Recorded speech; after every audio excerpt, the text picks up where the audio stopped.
Hello guys, good morning.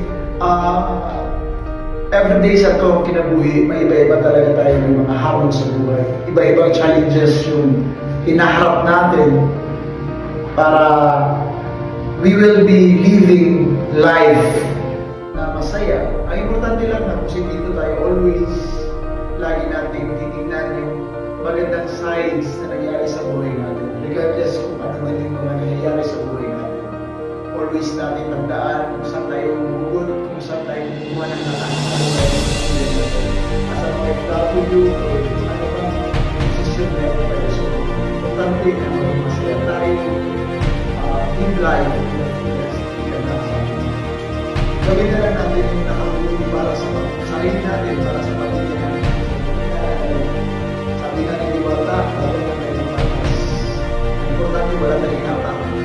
So, kaya natin yung ibang vlog yan. Dami bashers, dami nagsasabing negative, nagtatawanan. Hindi kasi mo yung mga importante na ginagawa ko yung sarili ko as